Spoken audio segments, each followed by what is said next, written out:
Before leaving, please remember to make a contribution to all of my thousands of hours of work here. PayPal, Patreon, or fundraiser in the description below or on the China Rising Radio Sinoland article page. Thank you. Chinese Film, Culture, and History Series, The Legend of Chu and Han, Episode 41, as explained by Dr. Quan Le. Pictured above, outtake from Episode 41 of The Legend of Chu and Han with English subtitles. You can download it below. Note before starting, my name is Quan Le. I am 50 years old. I am a Canadian of Chinese and Vietnam ancestries. I grew up in Montreal. I am by profession a physician. Let's begin. Today's video is episode 41 of the Chinese TV movie series released in 2012 called The Legend of Chu and Han. The segment of interest is from 25 to 32 minutes. It is a perfect encapsulation of timelessness for any Chinese, educated or not. This was a foundational moment of Chinese history. The time is the end of November 207 BCE, meaning 207 years before Christ, next to Chi Road at the entrance of one of the side gates of the capital city, Xianyang, near present-day Xi'an. In the dying and short-lived imperial Qin dynasty of China, as it unified the country for the first time from 221 BCE to 207 BCE. Pictured above, the short-lived but extremely important Qin dynasty, which was the first time China was fully unified. Xi'an is marked as Chang'an. The vanquished leader was King Ziying, who only ruled 3 months, October 207 BC to December 207 BCE.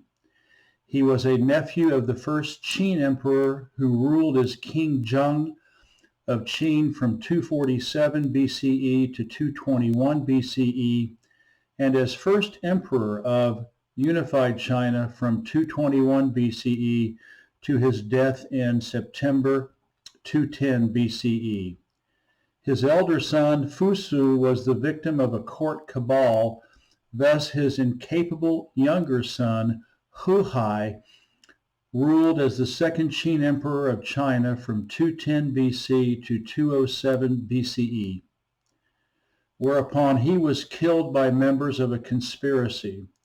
This is when nephew Ziying briefly took the throne and brings us to today's foundational segment. The victor was Liu Bang, born 256 BCE, died 195 BCE, aka also known as Han Gaozu.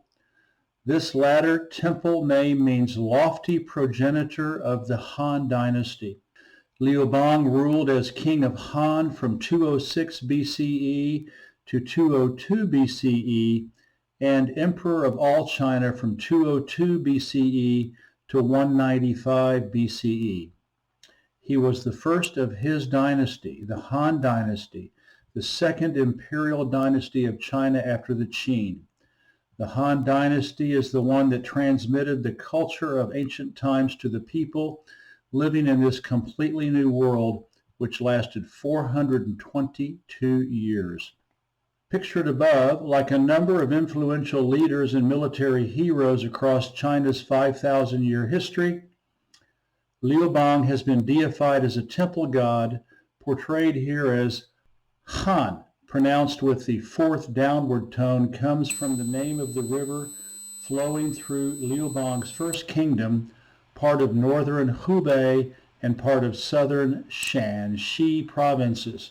It's 1,532 kilometers long and is the longest tributary of the Changjiang, the Long River, 6,300 kilometers long, aka also known as the Yangtze River.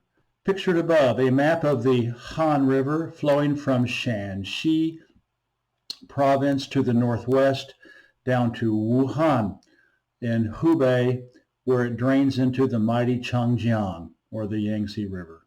This is not to be confounded with Han, pronounced with the second rising tone, the name of a river in Korea. So, the vanquished and the victor are forever together in the minds and hearts of the Chinese people, one giving the name of the country, Qin, and the other giving the name of the people, Han.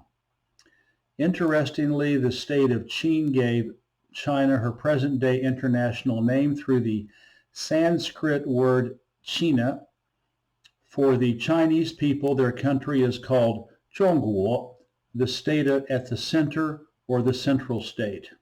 The song in episode 41 is the modern version of a short poem composed by Liu Bang when he returned to his village in November 196 BCE at almost 61 years of age, 11 years after he accepted the surrender of the last Qin sovereign, King Ziyang, and 6 months before his death on the 1st of June in the year 195 BCE.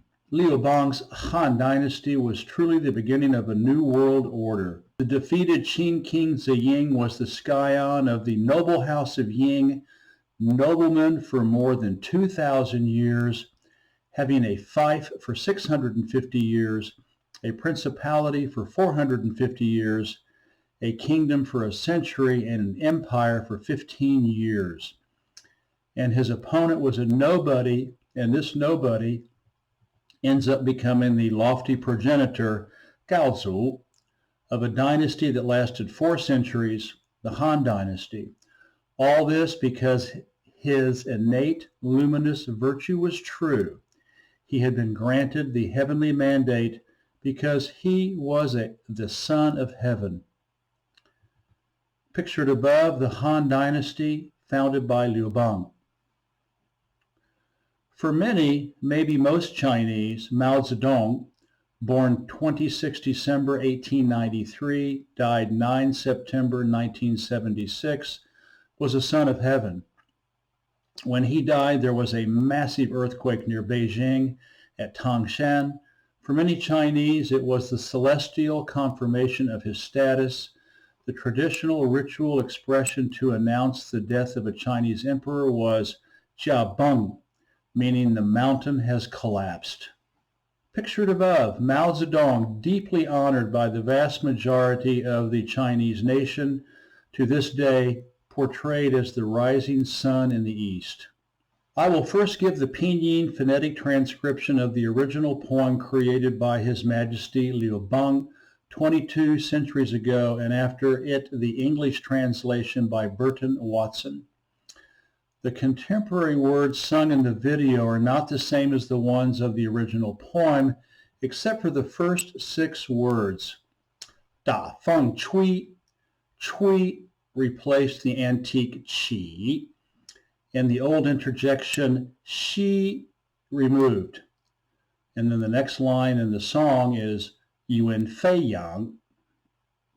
Note, 1 equals pronounced at the first tone, 2 equals second tone, 3 third tone, 4 fourth tone.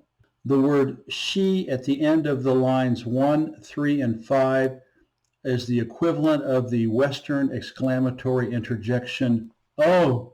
The title of the poem is Song of the Great Wind. In Chinese, Da Feng Ge. And here is the poem.